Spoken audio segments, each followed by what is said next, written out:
Hello friends, कैसे हो आप सब। उम्मीद है अच्छे होंगे। ये हमारे चैनल अब पढ़ाई पे लाइव प्रोसेस का 10वां लेक्चर है। इससे पहले वाले लेक्चर्स में हम किसकी बात कर रहे थे, आप देख रहे हो लेक्चर लगातार। उम्मीद है तो आपको पता होगा पिछले लेक्चर में हम किसकी बात की थी। तो हम फिर से बता देते हैं। इससे पिछले वाले लेक्चर्स के हम बात कर रहे थे ट्रांसपोर्टेशन की। ट्रांसपोर्टेशन मतलब वहन की या सर्कुलेटरी सिस्टम की। उसके अंदर हमने लगभग सारी बातें कर ली थी कि कितने प्रकार ट्रांसपोर्टेशन या सर्कुलेटरी सिस्टम होता है, कितने प्रकार का होता है, open blood circulation, close blood circulation, उनकी बात कर ली थी। उसके बाद में हमने शुरू किया था ह्यूमन के अंदर जो सर्कुलेशन होता है वो कितने प्रकार का होता है। तो उसके दो टाइप बताए थे हमने, ब्लड सर्कुलेटरी सिस्टम और lymph circulatory system. Blood circulatory system जो होता है किन किन चीजों से मिलकर बना होता है, ब्लड, हार्ट और ब्लड वेसल। ब्लड की बात हमने 7वें लेक्चर में कर ली थी। उसके बाद में हमने स्ट्रक्चर और उसकी मैकेनिज्म की बात, जो हार्ट की स्ट्रक्चर होती है उसकी मैकेनिज्म, कैसे ब्लड जाता है, उसका ट्रांसपोर्टेशन कैसे होता है, उन सब को कैसे ऑक्सीजनेटेड होता है, कैसे डीऑक्सीजनेटेड होता है, उन सब के बाद हमने लेक्चर नंबर 8 और 9 में कर लिए। अगर आपने वो लेक्चर्स नहीं देखे तो प्लीज वो लेक्चर देख लीजिए, क्योंकि उनमें बहुत अच्छी नॉलेज इंफॉर्मेशन है आपके लिए। और अब उसके बाद में ब्लड सर्कुलेटरी सिस्टम के जो तीसरा भाग बचता था वेसल्स, वाहिनी जो वेसल थे, तीसरा जो सिस्टम था वेसल, उसकी बात करते हैं, वाहिनी की।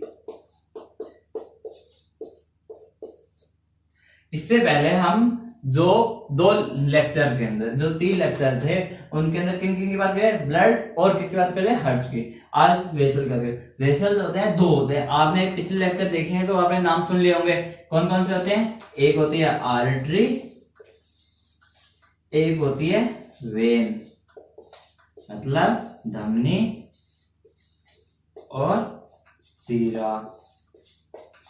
धमनी किसे बोलते हैं, सीरा किसे बोलते हैं, इसकी बात हमने बहुत डिटेल के साथ और बहुत अच्छे से आपको समझा दिया है कि धमनी किसे बोलते हैं और सीरा किसे बोलते हैं। और एक बार फिर से थोड़ा पूरा नहीं बताएंगे, क्योंकि पूरा देखने में आप पिछले लेक्चर देख लीजिए। लेक्चर नंबर 8 में हमने लेक्चर नंबर 8 के अंदर आपको पूरा समझाया है। अब एक बार फिर से मैं थोड़ा बता देता हूं कि जो चीज, ये मान लो एक अपना हार्ट है, मतलब हृदय है, जो वेसल कितने 2 है, जो वेसल हार्ट के अंदर सामान लेके आती है, मतलब ब्लड को हार्ट के अंदर लेके आती है, जो लेके आ रही है उसे क्या बोलते हैं, वेन, मतलब सीरा।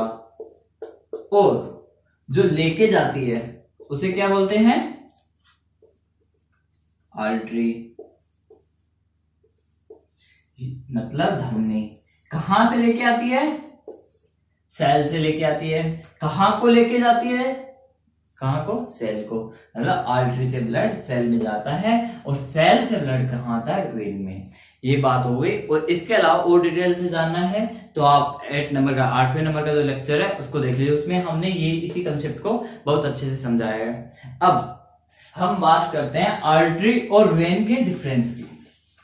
हम किसकी बात करेंगे, आर्टरी एंड वेन के डिफरेंस की, मतलब धमनी और सीरा की। तो पहले बात कर लेते हैं वॉल की। आर्टरी है, दूसरी हमारे पास वेन, मतलब धमनी और सीरा। सबसे पहले बात करते हैं वॉल से। अब आप बताइए कि वॉल किसकी मोटी होनी चाहिए, आर्टरी की होनी चाहिए या वेन की होनी चाहिए। खुद देखो, हमने अभी पहले वाले लेक्चर्स में बताया था और अभी भी मैंने बताया कि हार्ट से जो सामान लेके जाता है, मतलब ब्लड लेके जाता है, उसे क्या बोलते हैं, आर्टरी बोलते हैं। हार्ट से ब्लड जा रहा है किसके अंदर, आर्टरी के अंदर, तो यहां से इसमें कॉन्ट्रैक्शन होने के बाद में ब्लड गया होगा ना आर्टरी में, तो कॉन्ट्रैक्शन हुआ मतलब प्रेशर ज्यादा था, मतलब अधिक प्रेशर से, हाई प्रेशर से यहां आर्टरी में ब्लड जा रहा है। तो इसकी वॉल जो है वो मोटी होनी चाहिए या पतली, ऑब्वियसली बात है मोटी होनी चाहिए, क्योंकि अगर इसकी वॉल थिक होगी आर्टरी की, तभी तो उतना प्रेशर झेल पाएगी। अगर थिक नहीं होगी इसकी वॉल तो ये रैप्चर हो सकती है, टूट सकती है। इसके अलावा क्या होना चाहिए, वो सॉफ्ट होनी चाहिए, मतलब लचीली होनी चाहिए। लचीली क्यों होनी चाहिए? जितनी लचीली होगी, अगर मान लो कभी ज्यादा प्रेशर पड़ गया तो वो क्या है, अपने आप को एडजस्ट कर सके, अपने आप को उसके अंदर अधिक प्रेशर के अंदर भी अनुकूलित कर सके और वहां पे टूटे ना वो। समझ में आ गया? और जो सीरा है, वेन क्या करती है? वेन ब्लड कहां से उठाती है? सेल से। सेल से क्या करती है? ब्लड को उठाती है और यहां से लेके जाती है। तो जब तक सेल के पास या ऑर्गन के पास जब तक ब्लड पहुंचा, उसका प्रेशर क्या हो गया? कम हो गया। मतलब इसके अंदर हमें इतनी ज्यादा प्रेशर की, पर इसके अंदर इतना ज्यादा प्रेशर नहीं होता है, इसलिए इसके अंदर हमें वॉल इतनी ज्यादा मोटी नहीं रखनी। तो इसकी जो वॉल होती है वो क्या होती है? थिन होती है। और अब हम बात कर लेते हैं दूसरा पॉइंट कि वॉल किस में प्रेजेंट होते हैं। वॉल किस में प्रेजेंट होते हैं? एक बात बताओ, हार्ट से कॉन्ट्रैक्शन, हार्ट में जो संकुचन हुआ उसमें कॉन्ट्रैक्शन हुआ तो ब्लड किस में गया? आर्टरी में गया। ये ब्लड पीछे से कितना ज्यादा प्रेशर से, मतलब पीछे से प्रेशर लगा, उस प्रेशर की वजह से जा रहा है ना, उस प्रेशर की वजह से जा रहा है, तो इसका चांस ही नहीं बनता कि वापस बैक फ्लो कर जाए, मतलब वापस इस वाहिनी में या इस धमनी में वापस चला जाए, क्योंकि पीछे से प्रेशर बहुत ज्यादा है, पीछे से प्रेशर बहुत ज्यादा है। तो ये इसके अंदर, मतलब आर्टरी के अंदर वाल अब्सेंट होते हैं, नहीं, अनुपस्थित होते हैं। अब हम बात करते हैं वेन की। वेन के अंदर ब्लड कहां से आ रहा है? सेल से। यहां तक जाने में उसका प्रेशर क्या हो गया था? कम हो गया था। तो मान लो अब नीचे से ब्लड जा रहा है ऊपर, मतलब आपके पैरों से ब्लड ऊपर आ रहा है, और जब ब्लड ऊपर आएगा उसका प्रेशर कम हो गया तो ये नीचे भी आ सकता है, नीचे आ सकता है, मतलब बैक फ्लो कर सकता है, नहीं, बैक फ्लो कर सकता है। तो इसके लिए क्या किया कि इसके अंदर वाल लगा दिए। क्या लगा दिए? वाल। ये वाल हमने पिछले लेक्चर में समझा दिए थे, एक ही तरफ ओपन होते हैं, मतलब एक ही तरफ जाने देते हैं किसी चीज को। जैसे ब्लड यहां से यहां चला गया, ये इसके वेन के अंदर ये वाल था, ब्लड यहां से यहां चला गया। अब अगर ये वापस आया, ये ब्लड वापस आने की कोशिश की, तो ये वाल क्या हो जाएंगे? क्लोज हो जाएंगे, और वाल क्लोज होने की वजह से ब्लड नहीं जा पाएगा। तो फिर ये कहां जाएगा? ये आगे जाएगा, फिर आगे वाल आ जाएगा, वो वाल अगर फिर पीछे आने की कोशिश करे बंद हो जाएगा। तो वाल किस में प्रेजेंट होते हैं? वेन्स के अंदर वाल प्रेजेंट होते हैं। अब आप बताओ कि आर्टरी के अंदर प्रेशर ज्यादा होता है तो इसे बॉडी के सरफेस में ऊपर रखेंगे या नीचे? इसको आर्टरी में प्रेशर ज्यादा होता है, अगर ऊपर रखेंगे तो रैप्चर होने के, टूटने की संभावना ज्यादा होगी, इसलिए आर्टरी जो होती है वो हमारी बॉडी की निचली सतह में होती हैं, जबकि वेन्स होती हैं ये क्या होती हैं? ऊपर होती हैं, सीराज होती हैं वो ऊपर होती हैं। आर्टरी और वेन। अब एक डायग्राम है, इसको फिर से हार्ट के साथ बना के मैं आपको फिर से समझाता हूं कि कैसे जो ब्लड से जो हमारे न्यूट्रिएंट है, CO2 है, H2 है, वो कैसे मतलब जाती है, और कैसे ये सिस्टम है, ये सिस्टम कैसा है। अब ये है मान लो आपका हार्ट, ये है हार्ट। अब देखो यहां से ब्लड कहां गया? यहां से ब्लड गया किसी सेल के पास, ये सेल है, ध्यान से समझना, ये सेल है। यहां से ब्लड कौन लेके आएगा? आर्टरी लेके आएगी। यहां आ गया, मतलब एरोटा आगे जाके आर्टरी बना लेगी, किससे? आर्टरी से, धमनी से। यहां पे ये आर्टरी क्या है कि और ज्यादा भागों में डिवाइड हो जाती है। क्यों? क्योंकि इसकी वॉल मोटी है। अगर वॉल मोटी होगी तो क्या ये ट्रांसपोर्ट आसानी से कर पाएगा? मतलब जैसे न्यूट्रिएंट्स का और गैसेस का ट्रांसपोर्ट आसानी से कर पाएगा? नहीं, वॉल मोटी होगी तो ट्रांसपोर्ट धीरे होगा, इसलिए ये क्या करता है कि अब इसमें डिवाइड हो जाता है। और भी वेसल्स के अंदर बहुत सारी वेसल्स के अंदर क्या होता है? डिवाइड हो जाता है, और इन्हें बोलते हैं केशिकाएं। इन्हें क्या बोलते हैं? कैपिलरीज। क्या बोलते हैं? कैपिलरी। क्या बोलते हैं? केशिकाएं। समझ में आया केशिकाएं क्यों बनी? और ये केशिकाएं क्या होती हैं, थिन होती है, मतलब पतली होती है और सेल सरफेस के कांटेक्ट में होती है। तो यहाँ पे जो न्यूट्रिएंट होंगे और जो गैसेज होंगे, न्यूट्रिएंट और गैसेज होंगी, वो क्या सेल में चली जाएंगे और सेल का जो वेस्ट प्रोडक्ट है वो किसमें चला जाएगा, कैपिलरी के अंदर चला गया। इसके बाद में ये वेसल, ये जो कैपिलरी हैं, ये कैपिलरी वापस ज्वाइंट होंगे, क्या करेंगी, वापस ज्वाइंट होंगी। ये वापस ज्वाइंट होके किसका निर्माण करेंगी, सेल से ब्लड जा रहा है, डीऑक्सीजनेटेड ब्लड किसकी तरफ जा रहा है, किसकी तरफ जा रहा है भैया, हमारे हार्ट की तरफ जा रहा है, जा रहा है नहीं, जा रहा है ना। तो कौन सा, ये क्या बोलेंगे, इसे क्या बोलेंगे, वेन, सीरा।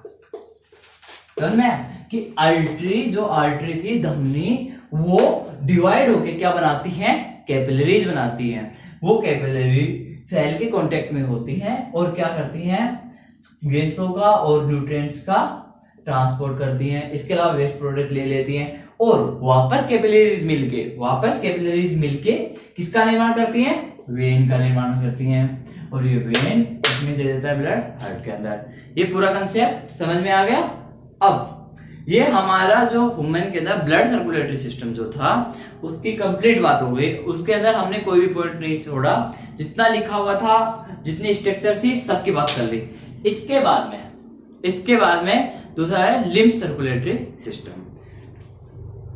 ये हमारे जो ट्रांसपोर्टेशन इन ह्यूमन है उसमें पूरे पॉइंट, ये आखिरी पॉइंट है, कौन सा, लिम्फ सर्कुलेटरी सिस्टम, मतलब लसिका परिसंचरण तंत्र। इससे पहले लिम्फ सर्कुलेटरी सिस्टम की बात करने से पहले हम एक दूसरे पॉइंट की बात कर लेते हैं। वो दूसरा पॉइंट क्या है, प्लेटलेट के बारे में। कि प्लेटलेट, वैसे तो हमने प्लेटलेट्स के बारे में आपको बता दिया है, पर एक बार और बता दें कि प्लेटलेट कैसे मेंटेन करते हैं। देखो, ये कोई ब्लड वेसल थी, मतलब कहां से आएगी, हार्ट से आएगी, ये हार्ट था, यहां से आई, कोई भी कहीं भी सेल की, यहां पे इसके अंदर रैप्चर हो गया, ये टूट गई तो क्या होगा, ब्लड लॉस हो जाएगा। अब देखो, अगर ब्लड लॉस हो गया, ब्लड लॉस हुआ तो क्या प्रेशर मेंटेन रह पाएगा, क्या दाब मेंटेन रह पाएगा। अगर ब्लड का लॉस हो गया तो ब्लड का जब लॉस होता है तो ये प्लेटलेट्स आती हैं और यहां पे क्या कर देती हैं, इसको ब्लॉक कर देती हैं। मतलब क्या करती हैं, ब्लड क्लॉटिंग, मतलब क्या, रक्त का क्या करती हैं, थक्का बना देती हैं, जिससे क्या ब्लड लॉस नहीं होता। ये प्लेटलेट्स क्या करती हैं, हमारी बॉडी के अंदर अगर कहीं ब्लड लॉस हो रहा है तो उसे रोकने का काम करती हैं और आर्टरीज के अंदर प्रेशर को मेंटेन रखती हैं, जिससे क्या है कि ट्रांसपोर्टेशन हो सके। ये होगी। अब उसके बाद अपने जो टॉपिक की बात कर रहे थे हम उस पे आते हैं। क्या था, लिम्फ सर्कुलेटरी सिस्टम, मतलब लसिका परिसंचरण तंत्र। सबसे पहले तो हम यही बात कर लेते हैं कि लिम्फ बनता कैसे है। किसकी बात कर रहे थे, लिम्फ सर्कुलेटरी सिस्टम, मतलब लसिका परिसंचरण, लसिका परिसंचरण तंत्र। सबसे पहले हम बात करते हैं कि लिम्फ बनता कैसे है। अब आप सुनना, अभी हमने एक चीज बताई कि आर्टरी टूट के क्या बनाती है, कैपिलरीज। तो मैं आर्टरी आई, आर्टरी टूट के बना ली, कैपिलरी बन गई। ये कैपिलरीज यहाँ सेल के कांटेक्ट में है। आई समझिए, ये बात हम कर चुके हैं। क्या होता है कि जब यहाँ पे न्यूट्रिएंट्स का ट्रांसपोर्ट हो रहा है उस टाइम पे इन कैपिलरीज के अंदर छोटे छोटे पोर्स होते हैं, मतलब छिद्र होते हैं। इन छिद्र से क्या है, इन छिद्र से प्लाज्मा, ब्लड का पार्ट है, हमने प्लाज्मा के बारे में पढ़ चुके हैं। प्लाज्मा, कुछ प्रोटीन्स, सम प्रोटीन्स, कुछ प्रोटीन्स, इसके अलावा जो ब्लड सेल्स है, ब्लड सेल मतलब जो रक्त कोशिकाएं थी उनमें मेनली कौन सी सेल, उनके अंदर ब्लड सेल के अंदर कौन सी सेल, WBC। एनसीईआरटी के अंदर ब्लड सेल लिखा हुआ है, उनके अंदर कौन सी सेल है, ब्लड सेल। 3 प्रकार के थे, आरबीसी, डब्ल्यूबीसी, प्लेटलेट। उनमें कौन सी, डब्ल्यूबीसी। ये क्या करती हैं, ये यहां से छन के, यहां से फिल्टर होके यहां आ जाती है। कहां आ गई, यहां और भी सेल है, एक ही सेल तो नहीं है, कहां आ गई, सेल के बीच में। सेल के बीच में, पिछले हमने सेप्टम पढ़े तब भी इंटर एट्रियल सेप्टम ये सब पढ़े थे। ये कहां आ रहा है, सेल के बीच में आ रहा है, तो इसे क्या बोलेंगे, इंटर सेलुलर स्पेस। क्या बोलेंगे, इंटर सेलुलर स्पेस, मतलब अंतर कोशिकीय स्थान, अंतर कोशिकीय स्थान। और ये लिम्फ इसके अंदर आया, इसलिए इसको क्या बोलते हैं, इंटर सेलुलर फ्लूइड भी कहते हैं, मतलब अंतर कोशिकीय द्रव्य भी बोलते हैं। समझ में आ गया लिम्फ का कंपोजिशन क्या है, लिम्फ कैसे बनता है, समझ में आया। जो कैपिलरीज के अंदर पोर है, छिद्र है, उनमें प्लाज्मा, कुछ प्रोटीन और ब्लड सेल, जिसमें कौन सी सेल है, डब्ल्यूबीसी के फिल्टर होने की वजह से वो इंटरस्टिशियल स्पेस में आ जाते हैं, और उसी को क्या बोलते हैं, हम लिम्फ कहते हैं। ये भी क्या करता है कि अब यहां पे जो लिम्फ बना, जिसे लिम्फ बोले, इसको अब हमें कहां ले जाना है, हार्ट तक ले जाना है। तो उसके लिए जो सिस्टम हम लगाते हैं उसी को क्या बोलते हैं, लिम्फ सर्कुलेटरी सिस्टम। तो अब यहां लिम्फ तो बना लिया हमने, मतलब लिम्फ तो बन गया। ये लिम्फ कैसे जाएगा और किस किस चीज में ये लिम्फ हेल्प करता है, उसकी बात कर लेते हैं। तो यहां मान लो 2 सेल के बीच में, ये कैपिलरी थी, यहां सेल थी, इन सेल के बीच में लिम्फ बन गया। ये लिम्फ क्या बना, ये लिम्फ बना। ये लिम्फ यहां से सबसे पहले जाता है एक कैपिलरी के अंदर। चूंकि लिम्फ जा रहा है, यहां ब्लड था, उसे ब्लड कैपिलरी बोला था हमने, क्या बोलते हैं, रक्त कोशिका बोल लेते हैं, रक्त केशिका। तो यहां पे क्या जा रहा है, लिम्फ जा रहा है, तो इसको हम क्या बोलेंगे, लिम्फ जा रहा है किसमें, कैपिलरी के अंदर, तो इसे बोल देंगे लिम्फेटिक कैपिलरी, लिम्फ की कैपिलरी या लसिका,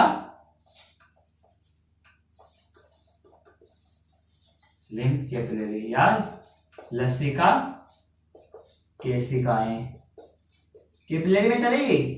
वहां पे कैपिलरीज मिलकर क्या बना रही थी, वेन। तो इसी प्रकार से यहां पे बहुत सारी कैपिलरीज मिलके क्या बनाएंगी,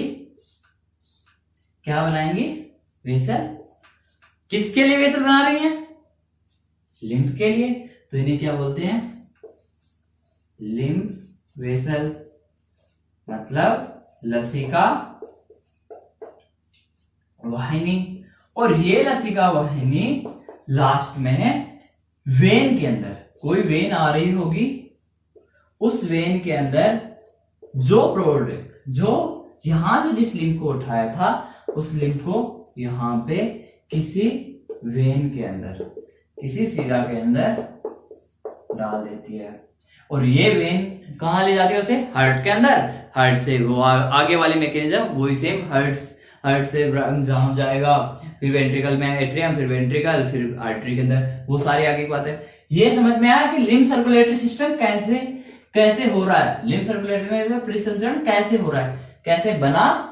उसके बाद ये गया लिम्फ कैपिलरी के अंदर, लिम्फ कैपिलरी, बहुत सारी लिम्फ कैपिलरी मिलकर क्या बनाई, लिम्फ वेसल। और ये लिम्फ वेसल ने आखिर में इसे ड्रेन कर दिया किसके अंदर, वेन के अंदर।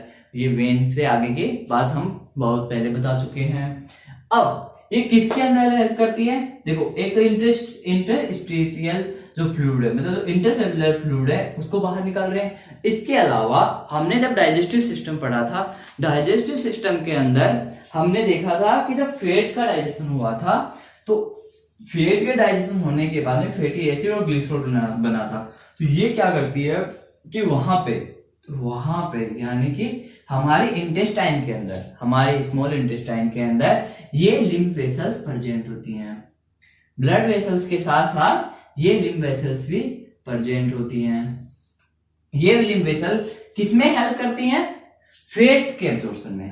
किसमें हेल्प करती हैं, फैट के एब्जॉर्प्शन में, फैट के एब्जॉर्प्शन में, मतलब फैट के अब्जॉर्प्शन के अंदर ये लिम्फ वेसल्स हेल्प करते हैं। समझ में आया? यहां से एब्जॉर्ब कर लेंगी और किसमें, वेन में डाल देंगे, वेन से हार्ट, आर्टरी, और वहां से पूरे ऑर्गन्स के अंदर, पूरी सेल्स के पास ब्लीडिंग चला जाएगा। तो लिम्फ जो सर्कुलेटरी सिस्टम है एक इंटरस्टिशियल फ्लूइड से उठाता है और इसके अलावा फैट के एब्जॉर्प्शन में काम आता है। अब ये हमारे ब्लड सर्कुलेटरी सिस्टम और लिम्फ सर्कुलेटरी सिस्टम दोनों की बात हो गई कंप्लीट। अब इसके बाद में हमारा आता है प्लांट के अंदर सर्कुलेशन। तो प्लांट के अंदर सर्कुलेशन के बाद हम करेंगे अगले टॉपिक में। इसके अंदर हमने ह्यूमन से रिलेटेड जितनी भी सर्कुलेशन में बातें थी वो हमने कंप्लीट कर ली है। तो अब अगले लेक्चर में हम प्लांट के ट्रांसपोर्टेशन इन प्लांट की बात करेंगे। Thank you. जय हिंद, जय भारत।